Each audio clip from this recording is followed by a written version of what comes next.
আসসালামু আলাইকুম দর্শক, দেখতে পাচ্ছেন আমাদের পাশের গ্রামের একজন কৃষক। তিনি আসছেন এই ক্ষেতে, তার ক্ষেতে সেচ দেওয়া হচ্ছে। ওখানে সে একটা পরামর্শ করছেন দুইজনে। দেখা যাক কি কথোপকথন হচ্ছে দুইজনের মাঝে। আবার এই যে কলাই নিয়ে দানা দেয় অনেক সময় দেখা গেলো পানি বেঁচে থাকতে পারে, একটু সমস্যা। আর শুকনো দানা বুঝে নিতে পারে, যত পানি দেন ওই দানাটা আরো ভালো ফল। আমি এখানে পানি ভরার তো সিস্টেম নেই, সব পাশে আবার দেখা গেছে যে মই দিতেছেন না। রেজাউল কাকা ভালো একজন কৃষক, মানে আগে যদি একটু ডলা দিতেছেন, আপনি দুইটা ফাইল পাশের গ্রামের ডলা দেবেন কি ডলা দিয়ে সুন্দর মনোমানসিকতা। হ্যাঁ, ডলার পিছনের দিকে ডলা দেখিয়ে দিচ্ছেন কিভাবে চারাটা বোনার পরে ক্ষেতটাকে আবার হাত দিয়ে মিশিয়ে দিতে হবে মাটিগুলাকে, তারপর সেচ আজই দিয়ে দিতে বলছেন এবং আজকেই সেচ হয়তো দিয়ে দেওয়া হবে।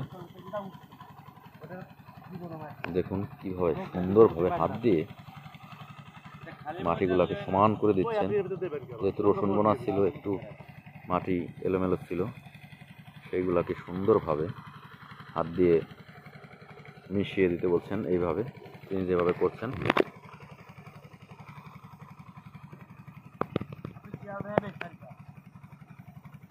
একটা প্লট তিনি নিজের হাতে করে দেখিয়ে দিয়ে যাচ্ছেন।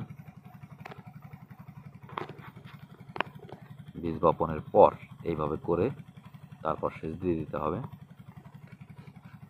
দানাগুলাও সুন্দরভাবে জায়গা মতো বসে যাবে এবং গজিয়ে যাবে।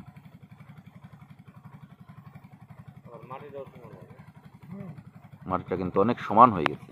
দেখুন ডান পাশের পিলিটা আর ওই পিলিটা। এখানে যেটা দেখি আমাদের কাকা কথা বলছে। আমি কৃষিকাজ করি হচ্ছে 4 বছর ধরে।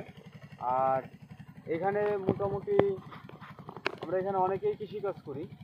তার ভিতরে কিছুক্ষণ আগে কাকার সাথে কথা হচ্ছিল যে যখন আমাদের জন্ম হয়, আমরা কেউ জন্মেছি কেউ জন্মাবো এরকম অবস্থায় কাকা তখন থেকে কৃষিকাজ করে এবং হচ্ছে তার বাপের সাথে সে এই কাজে সহযোগিতা করতেন। তার অভিজ্ঞতা দেখেন যে আমি বীজটা বপনের পর যে কী কাজটা করতে হবে এটা আমি করতে চাইছিলাম না, এই জন্য কাকা নিজে শ্রম দিয়ে আমাকে দেখাই দিলেন যে এইটা আমি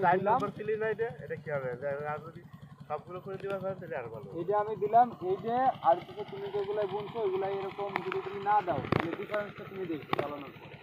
তো এটা হচ্ছে একটা এক্সপিরিয়েন্সের বিষয়। আসলে মাটি এমন একটা জিনিস, মাটিকে ভালো না বাসলে আসলে মাটি থেকে কোনো কিছু নেওয়া সম্ভব না। কারণ আপনি মাটি চাষ করবেন, মাটিতে হাত দেবেন না, বুট করে আসবেন, তাইলে তো আপনার মনে করেন যে আপনার মাটির সাথে ভালোবাসা হয়ে যাবে। এটা হচ্ছে ভালোবাসার জিনিস। তো এই ভালোবাসা নিয়ে আমরা কৃষিকাজ করি। আমাদের সকলেরই আছে অন্য ধরনের পেশায় নিয়োজিত হওয়ার জন্য, কিন্তু আমরা আসলে কৃষিটাকে ভালোবাসি, মাটিটাকে ভালোবাসি, এজন্যই আমরা কৃষিকাজ করি। তো সকলে ভালো থাকবেন। পরবর্তীতে আপনাদেরকে আবার হচ্ছে নিয়মিত কাজের ধারা অনুযায়ী ভিডিও দিতে থাকবো। সে পর্যন্ত সবাই সুস্থতা কামনা করে এখনকার মতো বিদায় নিচ্ছি। আসসালামু আলাইকুম।